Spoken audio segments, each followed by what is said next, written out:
but you're going nowhere. Don't blame me for what you've done, because I know that you were having fun.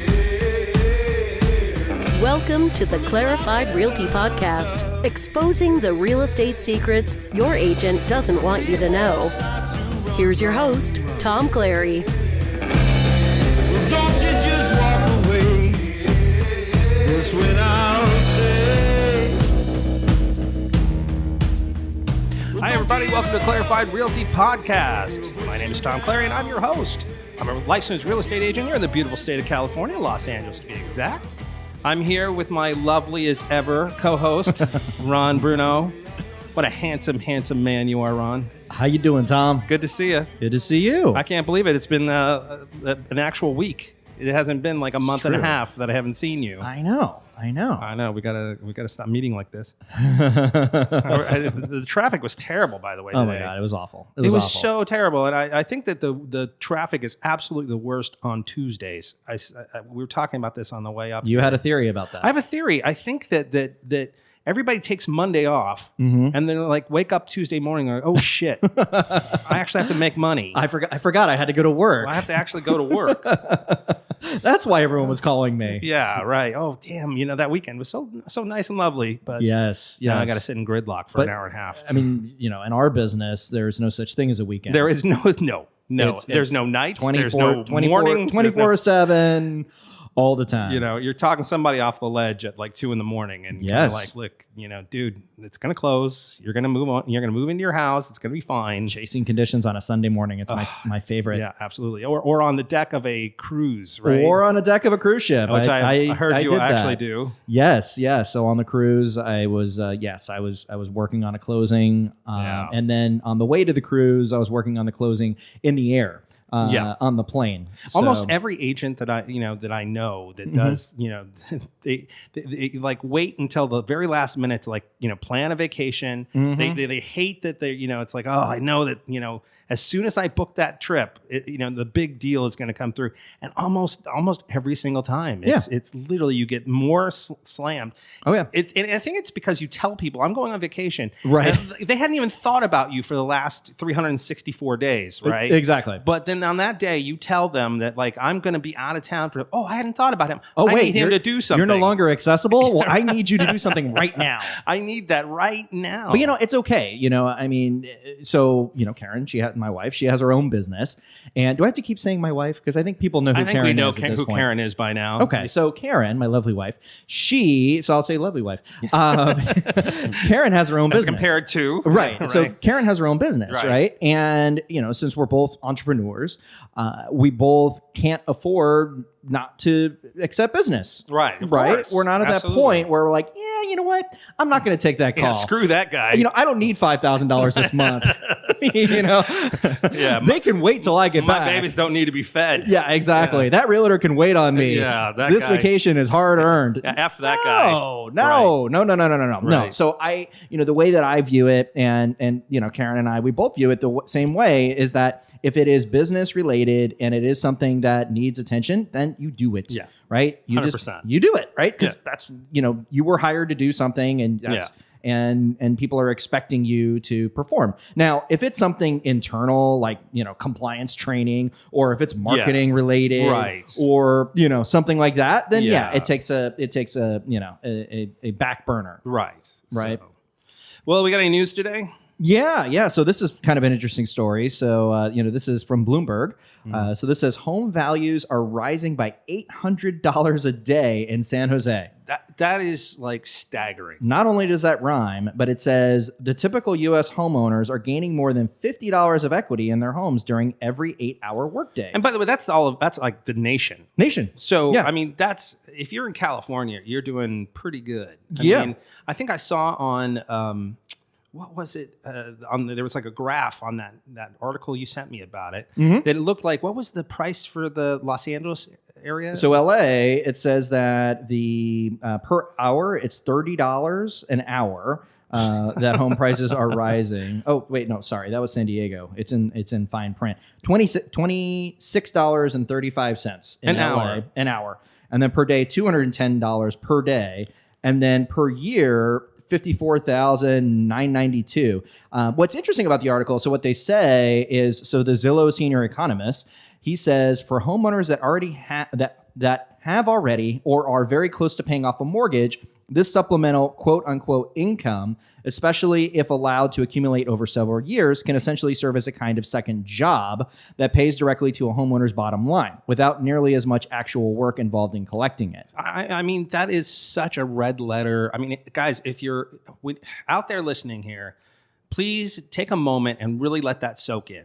Okay, that what they're saying is that instead of having a job with an Uber or having like, I was going to say Uber doesn't pay you $200 a day, right? They don't, right? Yeah, and it's remarkable. Now, listen, that's an average for and there's of course nobody's saying you're going to guarantee that you're going to be making that much money per day, right? But that being said, look, for the time being, when appreciation is still going up, you're going to see these kind of things. So every day that you're not buying that house. So it's funny. I'm working with a buyer right now that was asking me, well, tell me about the market. And I always tell them the same exact thing. And it's truly from my heart. And it's not some sort of salesy thing, right? Right.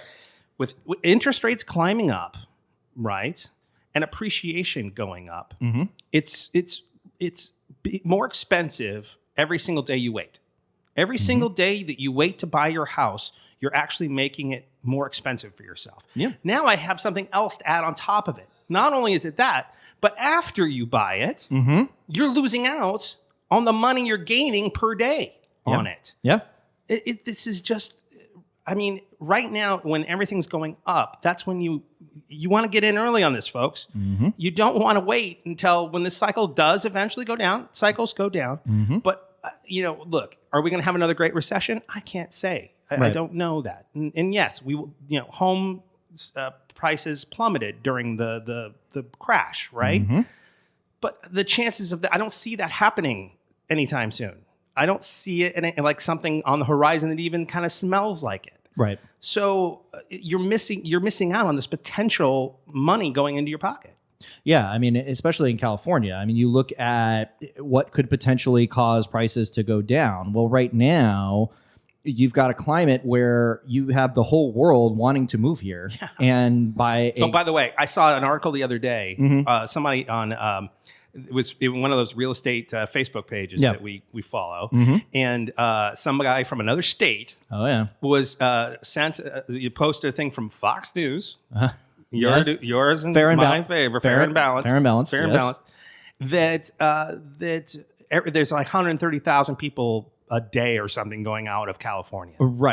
Right. But what he fails to include into the whole thing. It didn't seem like it with the traffic this morning. Exactly. Is that there's 300,000 coming in. Right. So he was making a big deal. It's like, California, everybody's running for the hills. Everybody's running for Texas, and everybody's running for, you know what I mean, Arizona. Yeah. And it's a net positive. There's more people coming in. Well, the people that are moving in, they're saying that their income is actually higher than the people leaving. Right. So, people that grew up in the Midwest or they grew up on the Northeast and, they're digging out snow and, they got a great new job. Well, California has always been the promised land. Yeah. This has always been. Well, and there's so much technology here too right now. I Absolutely. mean, in Nebraska, you don't have as many Snapchats and, or Google or, Apple. They're here. Yeah. So, this is just kind of like, the situation is not going to get any better anytime soon. I can't see it. I mean, the building starts are not looking like what they should be in order to solve this issue of the housing crisis that we have. Correct. Exactly. We can't build fast enough. Nope. In order to make it better, at least not anytime soon. Yeah, there's not a lot of available land that's just sitting there, right, for development. Right, or whatever development is being, the kibosh is being put on it by, the NIMBYs, or the people who are trying to get increased regulation. So you're not going to see. I just don't see the supply opening up anytime soon. Neither do I. So yep. So yeah. So like the article says, I mean, get out there. It's the advice I'd be saying is if you can right now, do it. Yeah. Yeah. I mean, you're definitely if you're looking at creating a diversified portfolio of all of your assets, I mean, real estate is obviously an appreciating asset. So, if you're able to be able to just get in, there's benefits there, and you have to think of it from the long-term perspective. Absolutely. If you try to buy and say, I'm going to flip this thing in 3 years No. and I'm going to double my money, not the safest strategy. No. Right? Because you don't know if there's ever a correction. Right. But long term, yeah, I mean, absolutely. I will be the first to say that there's a chance that it's going to reach a point where things start to go downwards again. Right. But the thing is that it may not go all the way down like it did before. It might just be a little blip, and then it starts going back up again. Yeah, and it's interesting your perspective because so you were looking at it from the standpoint of, okay, now is the time to buy, but it's also on the flip side. If you're in the market to sell, well, I mean, if it's going up $800 a day, I mean, come on, right? I mean, if I were in San Jose and if I was in the position where I'm like, okay, so I know we need to sell, this thing's going up $800 a day, $200,000 a year. Right. Like, how much more do you need? Right. No, right. Absolutely. So it's kind of at that cross section. Well, and think about it that you're like a little tiny decimal point on a timeline. Okay. And when you're in that moment, right? Okay. You're thinking, oh my God, the pain of the down payment, the pain of the agony of getting everything all together, the suffering you have to do in order to save and whatever like that. Or even let's say it starts going down. Right. Let's say it starts to reduce and you're still on that time, on that point in time. Right. All you see is what's directly right in front of you. You have these blinders on. You don't understand the context that if you could pull yourself out like away from the timeline in some other third dimension and see yourself in 10, 15, 20 years and what the appreciation would be then. Right. You're like, oh my God, I'm so glad I made that choice then, even though in the that very small point in time, it looked like a not so great decision, or it was something that it was so hard for you. Right. That, what you get in 20 years because you hold it is so worth it. It's just, I think it's crazy people, can't pull themselves out and look at a bigger picture. Yeah. I mean, if you're looking at Yahoo Finance and you look at the stock market since 1929, if you look at, just a snapshot of certain recessions, it looks really scary. But then you pull it out and you see just the natural progression. Yeah, sure. There's a little bit of dips, but when you look at it overall, it's starting from the bottom and then it goes, it looks more like a straight line as you pull it out. Right. So real estate has always been a long-term investment. Right. Yep. Well, thank you, Ron. You got it. Appreciate it. You got it. So for some time now, I've been talking to Ron that I wanted to get someone on the podcast to talk about the toll that a real estate search, a real estate transaction has on the body. It can be a totally punishing experience, and people can stress eat and really do some unhealthy stuff for themselves. So we've got our guest today. His name is J.D. King, and he's a fitness expert with his own practice, helping folks with in the South Bay area, right?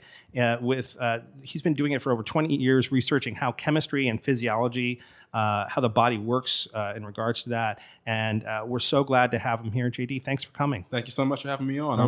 I'm honored to be here. Before we get before we get too deep into this, what we do with all of our guests when they first come in, we ask them the same exact question. It's basically, where the hell have you been, and how the hell did you get here? So why don't we talk a little bit about what's your past? How did you get to where you are right now? Yeah. So how did I get here? All right. So when I was about 2 or 3 years old, I had it was an anatomy book that was on our coffee table. I was looking through it. Oh, okay. Some of the muscles right here. All right. What's this? Nervous system. All right. Seems kind of interesting. So when I was 4, one of my aunties was diagnosed with type 2 diabetes, right? Yeah. I was like, oh man, this is crazy. What's going on? She's like taking these shots every day. What's all this mean? Oh, it's insulin. This does this, and that, and lowers my blood sugar so I don't pass out and die. Right. So from there, I said, you know what? I'm going to try to learn a little more about this. How does this work? So what was my first step? I seen a box of Cheerios. I said, oh, heart healthy. Let me look at the ingredients. Heart healthy. So that was kind of the catalyst, right? And so from then on, I've just been trying to figure out how to perfect human performance to its top level, right? With working 40 hours a week, 60 hours a week, and 80 hours a week, no matter what you're doing. If commute 1 hour a day, 2 hours a day, 3 hours a day, Metrolink, MTA, you're sitting on the 405, the 5, the 10. If you're in Atlanta, I-20. Just putting myself all out there, seeing how I can help people the best by putting myself in those situations, right, or by observing people firsthand. Got it. So I think the best way to kind of hit this is kind of go through the different stages of the real estate transaction and just kind of talk about the different things people are going through and what you would kind of maybe be thinking about in terms of if they came to you to consult with you and talk about like, hey, you know, I'm just looking for a house, right? Now that's a long process sometimes, especially with so little inventory out on the market right now. So people are going, there's a lot of walking going on. I mean, seriously, you're even though you're driving in between it, because there's no there here in California, right? But even so, you're still walking a lot. You're still, you know, it's funny when I bought my house before I became an agent, my agent was very, very specific about making sure we get like energized, that we got food along the way, and he had snacks in the car and stuff like that. What would you recommend for someone who's like, that's the stage that they're going through, where it's like literally like a stamina thing? It's almost like a marathon. Okay, yeah, that's perfect. So I'm glad you bring that up. So when it comes to snacks, the main thing, this is where you pack up calories. This is the dirty part. Okay. When it comes to snacks, yeah. All right, if you do want packaged food, something quick, something easy, something sweet, here's my recommendation: figs, bananas, and strawberries. Okay. If you do want something crunchy and salty, you go get you some organic blue corn chips. Those are my personal favorite brand is going to be called Late July. They don't have canola oil in them, and so it's top of the line. But let's just say, I don't want any fruits. I don't want chips. I don't know, what do people kind of just want, like something unhealthy, just like, let me get some Lay's, something spicy. Right. All right, this Late July brand, they have habanero chips. They have key lime chips. They have a whole different array of chips, organic, non-GMO. Right. So my recommendation would be, okay, if you're doing a lot of walking, you're going to want some fresh berries, maybe some strawberries. Oh, really? Pack some avocados in there too that are nice and ripe, and a couple bananas. And if you're like really into sweets, do figs. I guarantee you, figs will take care of any sweet tooth. Really? Because they're just kind of like they hit that sweet spot really well, or those things are so sweet that all it takes is 3, and you're like, got it. Sweet. So it's kind of concentrated, so it packs a real wallop, so you don't have to do a lot. Mm-hmm. Interesting. Fig Newton or an actual fig? An actual fig. An actual fig. So if you like them fresh or dried, it doesn't matter. But just for the purpose of snacking, get them dried. Oh, interesting. Okay. So with those, you can find those usually at the bulk section in the grocery store. Okay. And if not, you can go to your local farmer's market. I love farmer's market personally because I know where I'm getting my food from. I know who's taking care of the food. Yeah. I get to form a bond, a relationship with these people. So dried figs, let's go bananas, strawberries, avocados. Well, now why avocados? Like what do they provide that? So the avocado provides you with more substance. So if you eat, let's say, this banana or some fruit. He is holding up a banana, folks. So this fruit, okay, it's sweet. He wasn't talking about Ron. No. So this fruit is sweet. But here's the deal. This banana, that one apple you eat, you might get 5 calories out of it. Oh. You see what I mean? Mm-hmm. Got it. Wait, 5 calories. What do you mean? So it means essentially it means 5 kilocalories. So it's 5,000 units of energy. Mm-hmm. So essentially, they say, okay, this is just what conventional wisdom says, right? Mm-hmm. You want 2,000 calories per day. Okay. Right. You eat one banana or one apple, you have 5 calories. Most people are not tuned to reducing their calorie limit on a daily basis. So that avocado is a healthy fat. It's a substance. Okay. It's a filler. And it just so happens that avocado has packed with vitamin E. All right, what does that do? If you want good skin, eat the avocado. Right. Well, and I know that there are folks out there that when they are getting under stress, they break out, you know, and I would assume that that's probably helpful for their skin. Definitely. So it's pretty much filled with a whole lot of phytonutrients that are not listed on most nutrition labels. I say vitamin A through Z and whatnot. Yeah. These are different compounds on a molecular level that are just they've been essentially, just to keep it like understandable. The energy from the sun is all in that vegetable, in that fruit, Right. and those phytonutrients is in the straight avocado. Right. So Got it. eat that bad boy. Yeah. Good for your skin. Right. And you should be good to go. Now, in terms of exercise, what would you be kind of talking to folks about in order to prep before they even start doing the kind of the house search and like getting that kind of get their body in place for that kind of hard, arduous kind of. Yeah, so that's another good question. So my main thing to focus on, if you're moving into a place you have to lift some heavy boxes, it's going to be you, your sweetheart, you and your kids, or whoever it may be. You're going to want to get your posture aligned first. So what does that mean? It means you want to get your posterior chain lengthened out and strengthened. Your posterior chain is essentially the rear end of your body, from the back of your neck to the bottom of your toes. So my recommendation to everybody who I always work with is I say, you know what? Just to start out, I want you to lay down on your back on the floor for 30 minutes a day. And when you're sitting down, sit with your back to the wall 20, 30 minutes a day. What does this do? It's a passive stretch. I was going to stretch out your muscle fibers in your hamstrings, your glutes, your calves. It's going to hit a little bit of your deep soleus muscle beneath your calves. And if you're on your back laying down, you're going to hit some of that cervical muscles up there too in your neck. And so the thing is that if you don't lengthen these muscles out, train them to relax, you're going to go, all right, you know what? I'm going to go pick this refrigerator up. Honey, where's the dolly? And you're going to blow that bad boy on there. And you're going to, It's going to catch it. you're going to get hit. Yeah. And Right. the last thing you want is to get hit day one of the move. Right. Right. So I recommend first things first, let's get that posture corrected. How do you do that? Lay on that floor 30 minutes a day. When you're sitting down, you could be on your laptop, looking at TV, playing tic-tac-toe with your boo, your kids, playing Monopoly. Just sit down on the floor and just back to the wall, crisscross applesauce. Surprisingly enough, crisscross applesauce, this is it's a yoga pose. Right? Yeah. It's so funny you said that. Like my kids, because they're, that's one of the first things they learn in preschool and all crisscross applesauce. I'm terrible at crisscross. I have a terrible posture. My posture is terrible.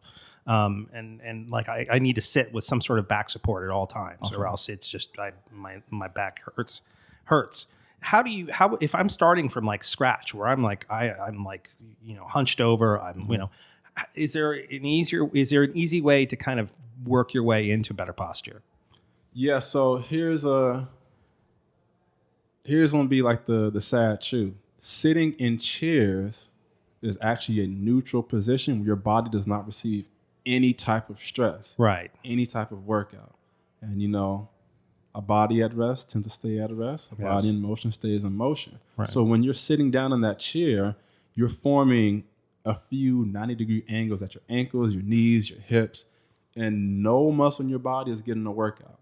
But let's say you were to sit on the floor with even with the back support or no back support. Let's say you have a back support. You're stretching your legs out. And those quads, the muscles on top of your leg, like the front part, those are being flexed. So they're getting stronger as your hamstrings are getting looser. You get more room to grow. Right. And let's say we take our back off that wall and we have to support ourselves up. Now we're giving Because you got to keep yourself up. You're giving your core a solid workout. Got it. And that's not just working the six-pack muscle. It's working what they call the transverse abdominis. It's the deepest muscle inside your abdominal region. That's what holds everything together. And so you want to really hit those guys. Got it. So when you're out there and you're literally, going to open house after open house, you're, and you just kind of, actually, let's step forward. I'm going to take that back. Let's step forward. Let's say that when you've put in your offer and it's been accepted, and you've now got all the stress of what's coming on in terms of the transaction, the inspections, all the craziness that happens when people start renegotiating, and it's just a crazy stressful situation, what would you do food wise and exercise wise to reduce stress, to like try and get some of that stress? Because it's such, I mean, people like, they say it's like one of the top 3 most stressful things in people's lives is buying a home. So what are some things that can be done to kind of reduce that stress? All right, so step number 1, I'd recommend to everybody, this would be my mother, my brother, sister, and everything. So I say the first thing first is that you need your rest. What time are you going to sleep at night? So it's really a sleep kind of thing. Like, That's- and I'm terrible about getting sleep. I will be up until 1 or 2 and then I wake up at 6 and I don't get enough sleep. And I've always heard that sleep is such a huge deal. Because essentially what's going on is you're giving your body time to recover and also time to get those stress hormones out your body. So essentially, the longer you stay up, your body's releasing more cortisol into your bloodstream. That's just like a stress hormone. And so if you're not giving your body time to relax, you're going to wake up with these hormones still in your blood and still in your body pumping. Right. So you want to give your body time to mellow out, cool down, Right. take a breather. And there's real healing that happens during your sleep. I mean, that's true, right? I mean, like if you're sick, if you've got injuries, doesn't sleep help that? Yeah, exactly. So if you want to, let's say, sort of streamline that process, expedite it, eat your last meal 2 hours before you go to bed, right? Okay. And so what's going to happen is when you're sleeping, your body's going to go into a repair mode. It's going to start forcing out a whole lot of toxins out your body. If you've ever noticed, if you eat something that's like a lot of sweets, that's bad and healthy for you, you might wake up with a little thing called body odor, right? So what's going on is your body was working overnight to kick those toxins out your body. So when you're not getting that rest, Yeah. your body's not having time to force those toxins out. To get it out. And if you live in Los Angeles or any metropolitan area where there's a lot of air pollution, Smog. Exactly, from jet fuel, Yeah. from cars, from plants. LA You need has to a get that stuff few out of you. refineries, yeah. Oh, interesting. I hadn't even thought about that. So Wow. So I was Ron, gonna, you had something? yeah, I was going to say. So I've been reading JD's blog on his website, and one of the things he talks about is go ahead, get an extra hour of sleep. And I didn't take your advice last night, but the night before, because I was working, and we had the podcast this morning. But the Sunday night, I went ahead and I hit the alarm, and I'm like, I'm gonna get a little more sleep because I just it was a crazy stressful week, and we had a packed weekend, and it just hadn't really caught up. And man, I felt energized. I slept 8 hours, and oh my god, it felt amazing. Well, it's funny. I've had clients where it's this, especially on the seller side, right? And they're so it's stressful for the buyer. Nobody's saying that, but like I had one client who was like, I don't think they slept a wink for almost like 3 weeks straight because they were so busy trying to get their house all prepared, all crazy, all of that, and they were almost on death's door. And it makes the situation so much more heightened and so much more anxious, rather than kind of like, look, let's take a bigger picture look at this. I want to sell your house. You want to sell your house. We want to get out on the market when it's good time to be on the market and all. We understand the timing aspect of it. But if you kill yourself in the process, it's not going to help anything, right? You don't get to go to your new house and enjoy your new house. Yeah, if you don't sleep and you're not getting exercise and you've just taxed yourself, you're not going to be a nice person in the negotiating process. Well, it's not even about it's you, and you're going to have brain misfires. You're literally you're going to start working against yourself in some weird ways, right? I mean, am I crazy here? no, you're right. You're right. So the brain is a very powerful organ. That's my opinion, most powerful in the body. You can trick yourself into believing anything. So with that being said, if your brain is not getting time to relax and get some R&R, I mean, how can you even expect yourself to make a conscious, logical decision? Right. You're going to be shooting from the hip. Just, do this. Yeah. And that's not always the best way to make decisions. Not to buy a house. Not to buy. Well, now when you're in the middle of like a deep negotiation over, repairs or, some sort of, appraisal came in low. So you got to all of a sudden be figuring out, how are we going to solve this problem? And if you're like on death's door, and you're seeing things. It's not the best. Hallucinations aren't the best things for real estate negotiations. So what about food in terms of stress? Okay, so this is something that I feel that I've seen that at least 80% of the population in Los Angeles is going to stress eat. Plain and simple. Some people sitting on this freeway, this 110, this 405. Oh my God. Did you have a camera on me or something this morning? 80%. Yeah. 80%. Yeah, absolutely. But okay, so we're sitting on these freeways all day, all morning, all evening. You're fed up. Yeah. You're trying to get home. Yeah. You just want to see your family. That's it. Right. You like, you know what? I earned this. I worked my butt off today. Yeah. I'm gonna go ahead and go to Taco Bell. Oh, absolutely. Yep. I need 3 burritos and some cinnamon sticks. Right. Or give me a strawberry Fanta too. So look, to avoid this, you want to be prepared at all times. Right. This is what I do. This is what I've done. So if I know something stressful is coming up, here's what I'll do. I'll bring myself 3 avocados, 2 apples. Like in the car, you'll bring along 3 avocados. Bring this in the bag, yep. And I will have a whole thing of grapes with me. And 2 bags of chips, organic. Yeah. So therefore I know if I get that urge, like, oh, I want a burrito. Well, that's so interesting. I think that's it's kind of like an issue with availability, right? Because if you're sitting there and you all of a sudden get that pang, like you're talking about, right? And you don't have anything near you, right?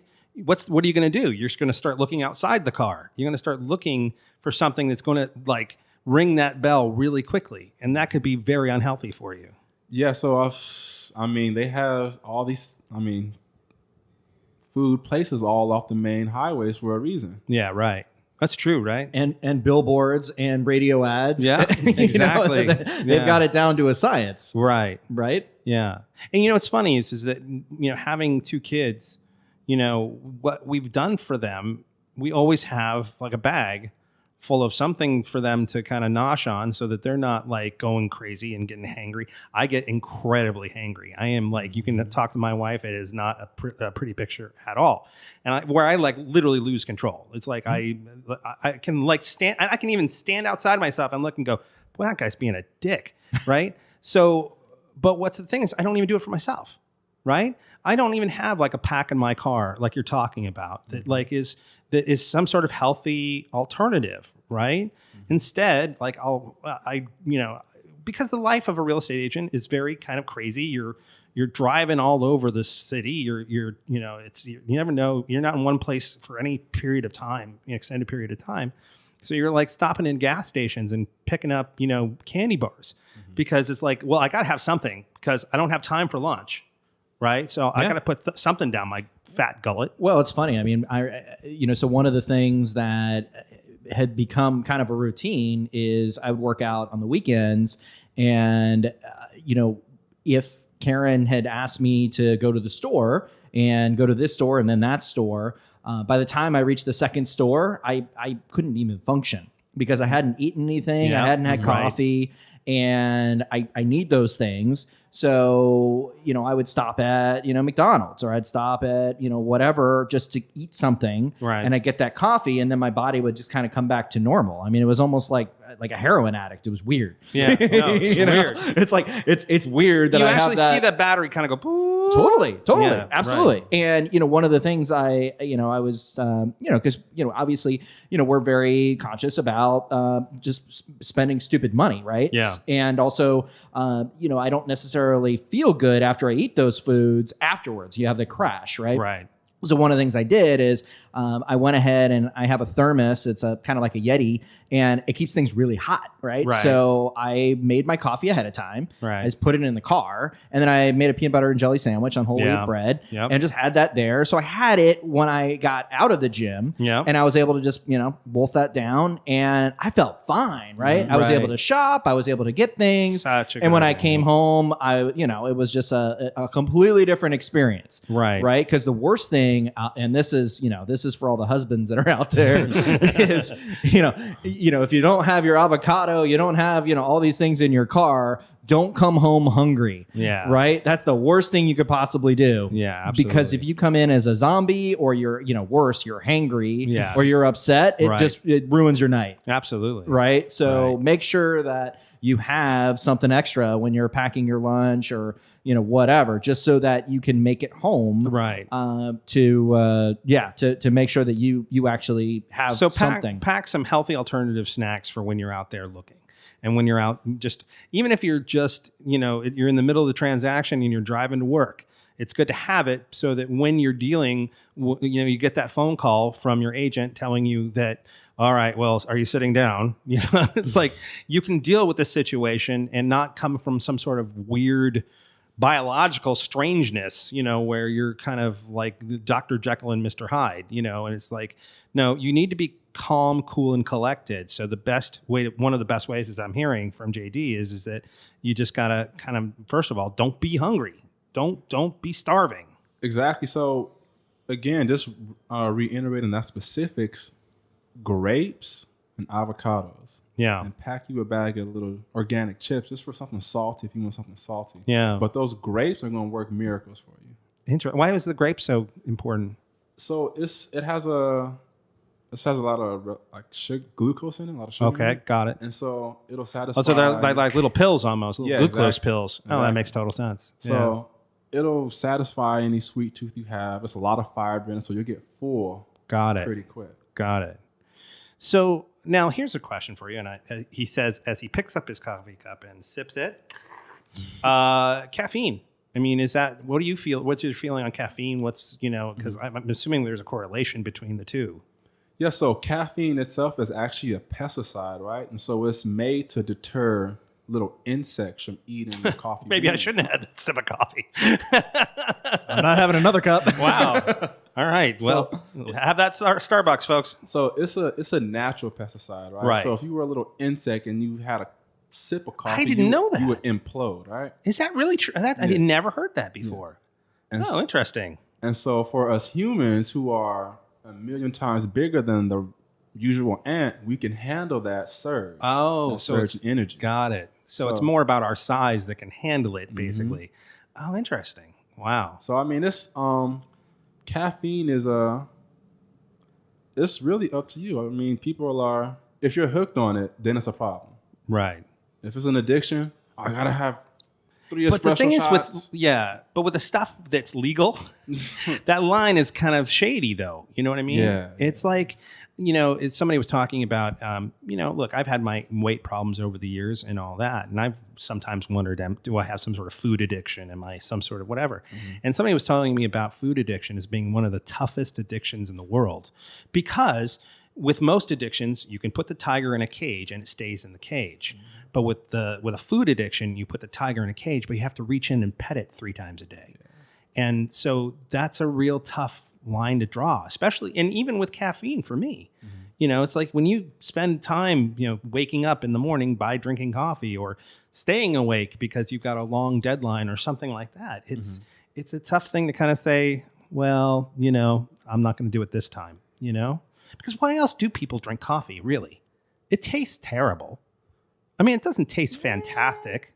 I mean, I think coffee's all right. I mean, It's all right, though. I mean, Yeah. So if I put it in front of you, like a Coke, like a full sugar Coke, Yeah. right? And I'm not saying this is a healthy thing. This is just for experimentation's sake. Yeah. If I put a regular Coke in front of you, do you drink Coke, regular Coke? I don't drink that much Coke. Okay, well, give me like a. I mean, drink. coffee is primarily, I usually have 1 cup. Sometimes I'll have 2. Do you put sugar in it? Oh, yeah. Well, okay. Well, Yeah. I'm talking about actual coffee, like not Black dolled coffee? up. Yes. No, I don't drink black coffee. Well, exactly. Yeah. So what I'm trying to say is that you are still dolling up something in order to make it palatable, Yes. right? And so my feeling is that then what is underneath that is what you really want is the caffeine. Right. So that's, why else are we drinking it? I mean, Starbucks is a huge corporation because they give somebody stimulants. Right. And now they cause cancer in California. And they cause it, right? The roasting has a carcinogen in it. Right. So, yeah, I'm just saying. Allegedly. Well, I guess the court's already decided. I don't want Howard Schultz coming after us. So you're saying, sorry. Yeah, so just to elaborate on that, so why do we drink coffee?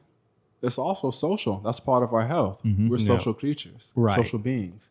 Our friends that drink coffee, all right, well, I'll have a cup. True. That's so true. But, and also I have heard, and that's the kind of thing, it's like, recently when that story came up about the roasting having the carcinogen and all that in it, right? And I saw on Good Morning America, the person is there. Right. Talking about but we've heard all sorts of great health benefits from drinking coffee.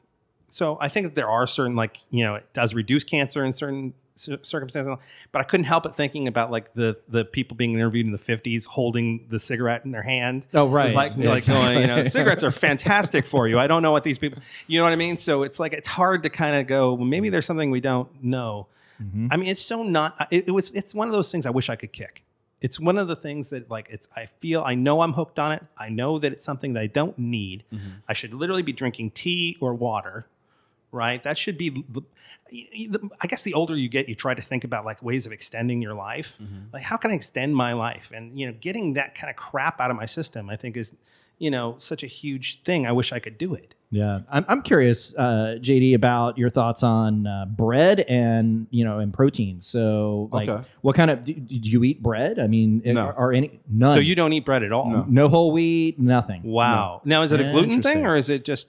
So I still want to talk about just the caffeine deal. Oh yeah. Let's go back to it for a second. Just go back to caffeine. Just for 1 second. Yeah. Ignore Ron. I'm over caffeinated. He's had too many cups of coffee. Yeah, so with the caffeine, let's say if caffeine really is an issue, caffeine is what you need that surge and it's not social for you. Right. All right, here's what you can do. You can lower your caffeine intake, right? So they say a cup of coffee has about 200 milligrams of caffeine per cup, right? Right. Let's try to get it down to the level of black tea where it's 100. Yeah. 100 milligrams. Right. And then get down to green tea where it's 25, 50 milligrams. Right. And then you can supplement that with a green apple, a Granny Smith, Red Delicious, Fuji, or any other apple. Because they say, and I've experienced it myself, that an apple will give you just as much energy as a cup of coffee. Oh, interesting. So, but it's a different type of energy. It's the glucose. It's the glucose. Going into creating energy. Interesting. That's an interesting concept. But what's fascinating is I've been going. I'm a Starbucks fiend, as we've been kind of established here, right? And they started this thing, and they actually started at Coffee Bean, and now they have it at Starbucks, which is this nitro. Have you heard about this? Oh yeah. So it literally has 4 times the amount of caffeine that normal coffee has, and it's so much caffeine that they won't sell a large size of it. Okay. Because I think it could kill an elephant, right? I don't want to say that, but you know what? I'm just saying that I've gone so far up to wean myself off of it. So if somebody was starting that high, how would they come down? All right. If you're coming off of nitro 4 times more than the average cup of coffee, I think your first deal is just say, all right, well, I've got a problem. Admit that you have a problem. Raise awareness. Okay, I'm juiced up. This is ridiculous. Yeah. I'm hooked on this. Yeah. All right, so if you're taking this once a day, 5 times a week, all right, let's try to go ahead. All right, the first week, don't change anything. Just enjoy it while you can. Okay. Week 2, you're going to cut out 1 day. Right. Got it. And you're going to taste success. Right. You're going to have some withdrawals because caffeine, you get headaches. You're going to definitely get headaches. Some serious withdrawals going on. So the thing is, if you're on something that high, of that high of a dosage, you're going to have a crazy relapse. So you don't want to get off too soon. It's kind of like alcohol rehab or any drug rehab. When you get off soon, too fast, at a rapid pace, your withdrawals are going to be unbearable. You're going to shiver, I've tried it. I get anxiety. headaches. It's crazy. Yeah. So if you're coming from that high of a level, my recommendation is if you don't have somebody with you trying to get off at the same time, like a partner who's trying to have the same goal as you, Yeah. I recommend you take it slowly. Yeah. Your first week, That's a good don't idea. change anything. Week 2, we take it down to 4 days a week. Week 3, same thing, 4 days a week.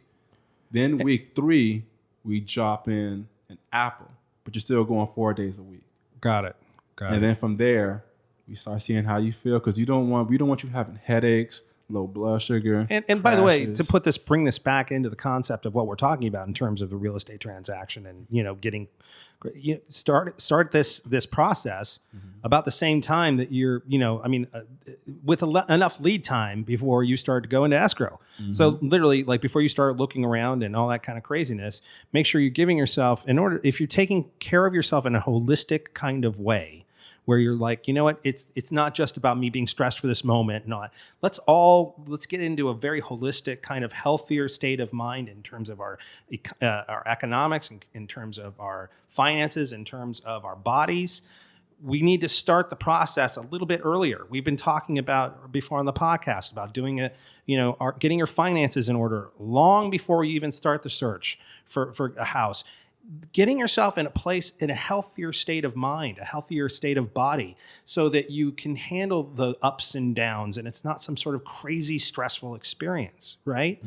So give yourself a little bit of a leeway beforehand and to do what JD's saying in terms of getting off those toxins, that caffeine out of your system before you get into the too deep. And here's another sidebar for all my caffeine lovers. So coffee is what they call a diuretic. What does that mean?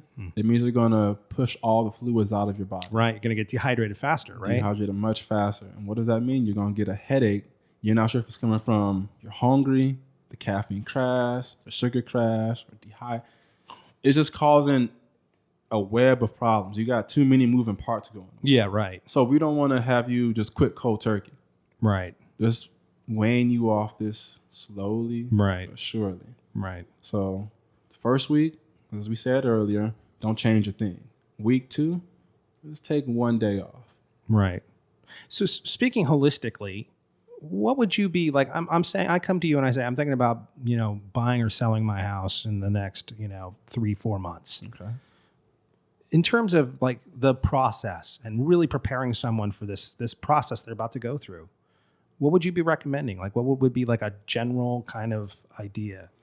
So a general idea, just a basic plan. Okay, you're going to buy a house. All right. Be Wait, you prepared. said buy a house or sell a house?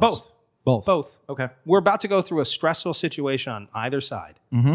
What can we do to make it less of an impact on our bodies and our experience? So rule number 1, you want to have people that you can trust that are on your side, you can talk to. Right. Who can you call at 10 p.m. and 2 a.m.? Right. Yeah. You Your can agent. figure- Or your lender. Or your lender. So, yeah, exactly. Your agent, your lender, and maybe whoever else. you We're consider joking, but a it's the friend. family Yeah, member or exactly. some sort of, absolutely. Yeah, friend. You need someone who you can, who can I just vent to? Right. Who can I trust? Who can I just share everything with? So Right. you're about to go through a stressful process.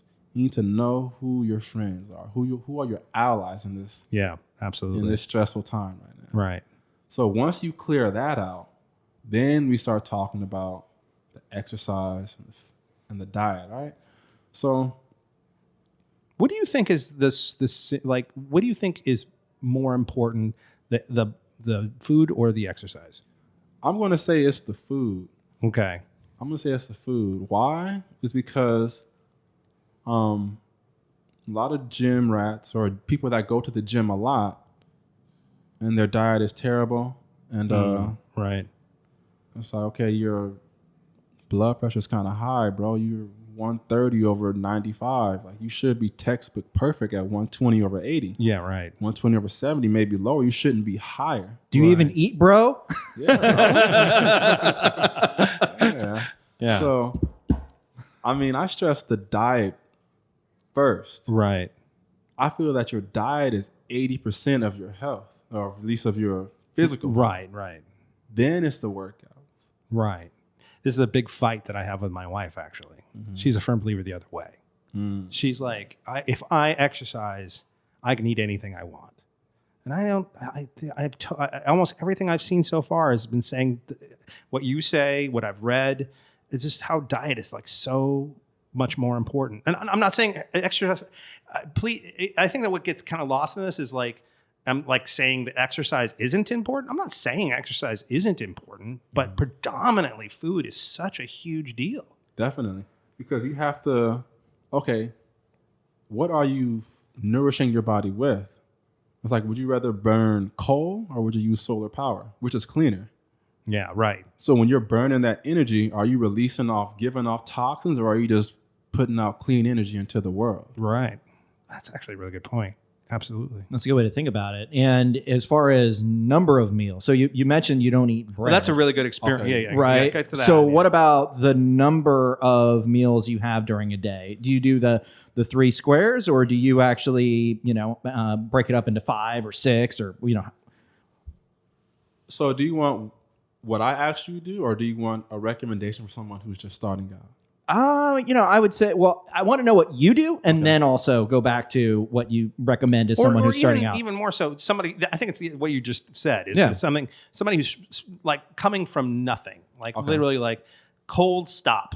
What are you telling them to do in terms of how many meals to eat a day and that kind of strategy? Okay, here's what I'll tell them first. All right, I'm not going to change how often you eat. I'm going to change what you eat. So rule number 1, do not combine meat with starches. Oh, you're a food combiner. You really believe in that. That's true. I've actually heard of this before, where certain foods don't digest the same because the enzymes are different, correct? Exactly. So meat and potatoes, sandwiches, hamburgers, hot dog, like Conventional food. Conventional foods. Wow. So here's just like the chemistry 101 behind it. Okay, so to digest meat, your stomach acid has to become acidic, right? Right. To digest grains, potatoes, starches, the acid has to become basic. What happens when you combine the acid and the base? Neutralizes. Yeah, nothing. And then that stuff is just sitting in your stomach. You're like, oh, I feel full. That was lovely. Pot roast. Yeah, with big old potatoes. And then it's like, okay, I'm full. I'm sleepy. Let me go take a nap. All right, just to iterate on that, blood sugar spike went up. What goes up must come down, right? So your I just want to stay on focus here, but essentially your pancreas releases this thing called insulin to drop your blood sugar because it's too high. Right. This is like not safe. Right. We're going to drop this. Right. Too much of that leads to insulin resistance, type 2 diabetes, XYZ. Right. You don't want to do too much of that. Right. Staying on target. Do not combine meat and starches in the same meal, because that stuff is going to sit in your stomach, and what's going to happen is it's not going to move through your system. You're going to feel bloated, gassy. You're like, oh, I feel stuffed, but I still feel hungry. Do I eat? And what's happening with that food? It's just sitting in your GI tract, gastrointestinal tract, right? And so if it's not coming out, there's it is rotting. It's fermenting in your stomach. Right. And so your body is trying to absorb rotten nutrients. Yeah, right. And those nutrients, how do they show up in your body? Body odor, acne, foul-smelling urine, foul-smelling feces. Yeah. This stuff is real. So tip number 1, do not combine meat and starches in the same meal. Just, oh, I love meat. I have to eat my brisket. Okay, well, it is pretty good there, so, JD. So here's if you do just love meat, you can't go without it. Yeah. All right, so here's what I recommend for you. Yeah. All right, so you get your meat whatever you want. You want your your brisket, get as much as you want, right? But I want you to, before you even eat your dinner, your meal, I want you to eat an apple. So get something in there to kind of take up the space first. Take up that space, yeah. Got it. So let's just see how hungry you really are. Right. Because it's a sort of like a little, saying, like, If you're hungry, you'll eat an apple. If Right. you're not hungry, you won't eat it. Oh, got it. So what's that hunger test? So you're basically eating just to eat for eat's sake, basically, if you won't eat that apple. If you're hungry, you'll eat I'm gonna that have the apple on the way to the steak or whatever it is. Interesting. So- Yeah.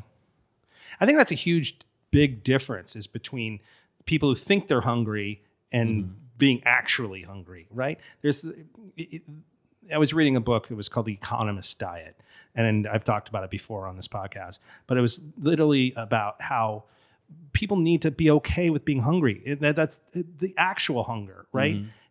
I'm sorry, not the actual hunger, but just being that kind of like, I feel kind of empty. Yeah. That's different from like, oh my God, I need to eat.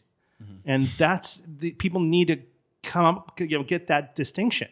And people don't. People just kind of feel that little first like, emptiness and like, need to fill the hole, put something in the hole. Here's Ron. Here's why. Because sorry. You were asking me, Ron, about the grains, the breads, the pasta. So here's the deal. Your body does not digest. When you combine those two, your body is not digesting any of it. So what happens is it's sitting in your stomach. You're not getting any nutrients. You feel empty, even though your gut feels full. Right. So you're like, oh, I have to eat more. I have to eat more. So to answer your question, no, I don't eat any bread, any pasta. I don't eat any cereal grains. Every once in a while, I might do some corn chips. But you do eat meat though. You just don't eat it with a starch. So if I eat meat, there's going to be Mother's Day, Father's Day. Wow. So it's like Christmas, that spread out. that type of. So what are you eating usually on a daily basis? So daily basis. So here's what I'll do. I'll wake up. So first off, I usually only eat. This is far fetched. This is pretty advanced. I eat one meal a day, right? Wow. Really? Yeah, one meal a day. Wow. So what this is it gives my body time to kick out any toxins that are in my body. Wow. I live in a very polluted area, so I want to give my thyroid a break, Wow. adrenal glands a break. This is called intermittent fasting. Oh, sure. Yeah. So essentially what's going on is my body is kicking out all the environmental toxins and all the quote unquote junk that I might have eaten the day Right. before. Right. And so in doing that, for men at least, what this does, this is increasing your testosterone. Okay. Like if you go anything past 13-hour fast, your testosterone goes up Oh, wow. 2,000%. Oh, geez. Wow. Along with the HGH, human growth hormone. So if you're looking to bulk up, which is not a personal recommendation of mine, but if you do want to bulk, by fasting, you're going to increase your testosterone Right. and your HGH levels. Oh, interesting. So Because your body's like a caveman. It's like, I got to eat something, right? You get pissed because you want to go something. I need to go find I'm a hungry. I got to find a woolly mammoth somewhere and Exactly. put a spear in it. Yeah. That's right. It just kind of makes you more suited for the environment, more fit. So what? Explain that meal. We're kind of I need to wrap up, but what is that meal? Oh, so here's what I do. So I'll have maybe a banana. You start off with the fruit, Mm-hmm. and then I'll take a head of cabbage, maybe cut about a fourth of it, dice it up, take some zucchini squash, dice it up, carrots, dice it up. I'll throw in a habanero, garlic, ginger, and I'll do this liquid aminos by Bragg. Yeah. I'll throw it in the wok. I'll saute it for give or take until crispy but not too soft, which is about 20-30 minutes on medium-high heat. Mm-hmm. Before I throw that on the wok, I'll take plantains. I'll do it, give or take like two or three of them. Cut off the ends, split it down the center, cut it in half, cook those in the oven for 30 minutes each side.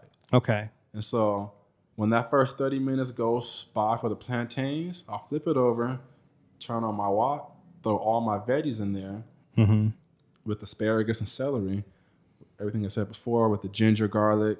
I'll do an orange So it's peel. a lot. It sounds like a lot of just plants. Yeah, exactly. So it's almost all plant. Pretty much. Wow. Okay. Interesting. And where are you getting your protein from? So here's the thing about protein.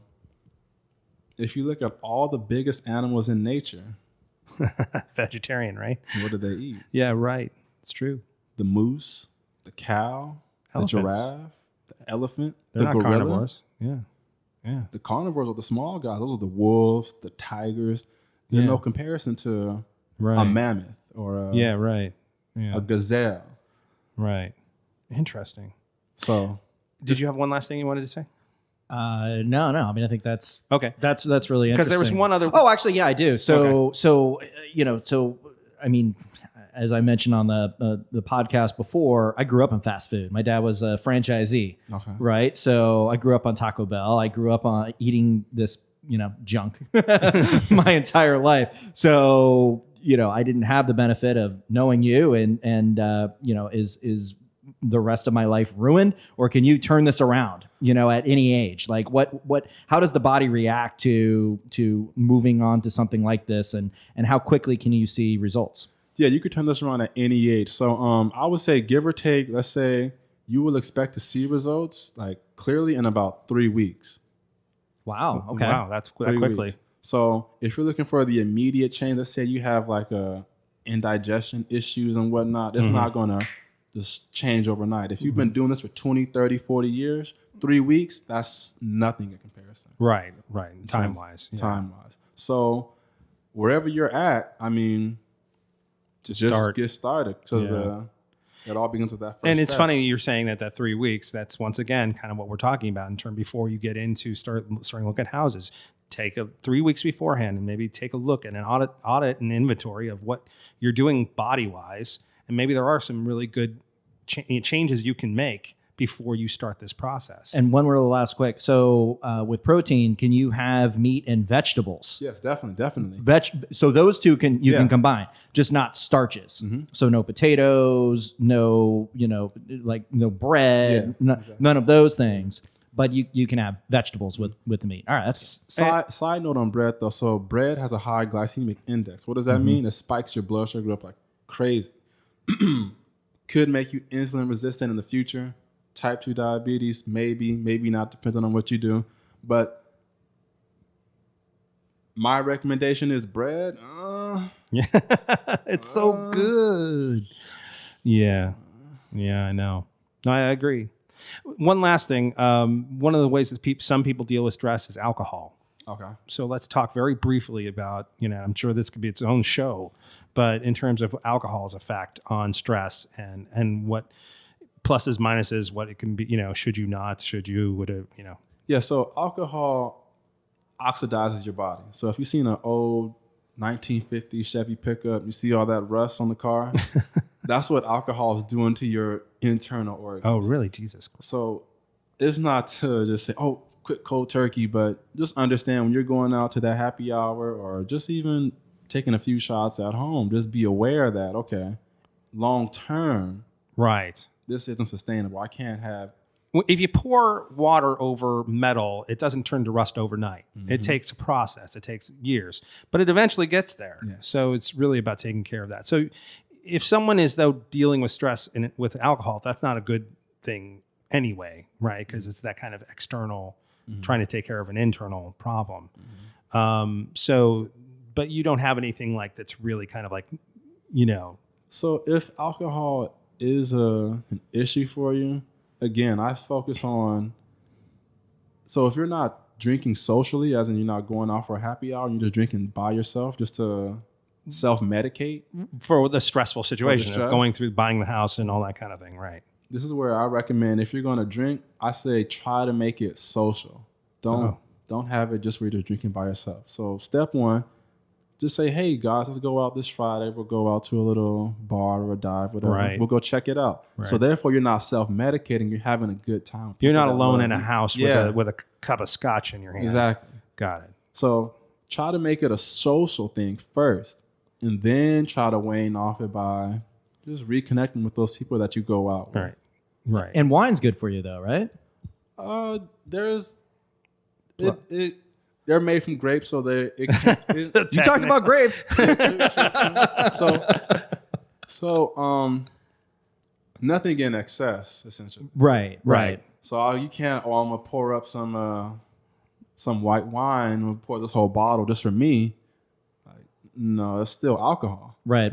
There's still antioxidant properties in it, but there's also some oxidizing properties in it as well. Yeah. So you gotta it kind of cancels each other out. You gotta just say, okay, I'm doing this wine for the celebration.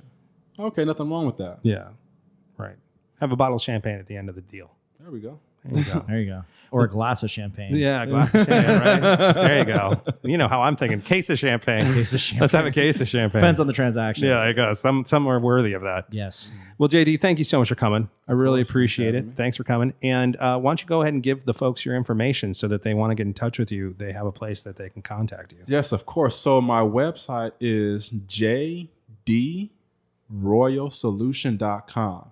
And on that homepage, you will see the links to my Facebook and my Twitter. My cell phone is right there on that homepage. So you can reach me directly right there. Great. There's a sign-up code on that homepage. You want to join my email list, get a specific diet plan for you. And we're going to have an Instagram coming out soon. So Great. Go ahead and sign up. Keep an eye out for that. Great. Well, JD, thank you so much for coming. Thank you so much for having me. Awesome. Well, that's about it for today. If you have any questions or comments, please don't hesitate to leave them for us on our Facebook page, facebook.com/Clarified Realty Podcast, all one word. If you have any questions or about real estate, or you're just looking for someone to help you buy or sell a home, remember, I'm actually a licensed real estate agent. I'd love to help you out. So please email me directly at tom@clarifiedrealty.com or give me a call at 818-335-7662. Don't be shy, guys. Come on, give me a ring. For more exclusive bonus content and advice between episodes, please check out our website, www.clarifiedrealty.com. Also on our homepage, you'll find links to helpful buyer and seller guides that can give you some really great information for starting your home buying or home seller process. So definitely check those out. Here's something we're very proud of. We have a top-ranked Alexa skill. So search the Alexa store for the Clarified Realty Podcast, add our skill to your daily briefing, and get a dose of real estate news and tips every day of the year. Definitely give it a try. It's pretty cool. I'm on Snapchat, Twitter, and Instagram as well. My handle for all three of those are @ClarifiedRealty. Please leave feedback and reviews on iTunes or in the comments section on our page. Together we're stronger, folks. So if you have any questions or ways that we can make this podcast better, please let us know. My amazing theme song is Hey Now from the band Wolf. That's Wolf with 2 Fs. And please go check them out and like them on SoundCloud. And just a little fine print here. My brokerage is Keller Williams Encino Sherman Oaks. I'm licensed by the California Bureau of Real Estate, and my license number is 017155353. Ron's is Guaranteed rate, NMLS 2611, NMLS ID 558706, California and Texas. The advice we give is only for properties located in the state of California. For all other states, please contact your local real estate agent or real estate professional. Well, that's about it for me, Ron. You all good? Yeah, man. I'm going to have a sandwich without the bread. I'm just going to have some cabbage, apparently. Thanks for coming, everybody. And remember, the greatest thing you can ever do is make someone feel at home. Take care. We'll see you next week.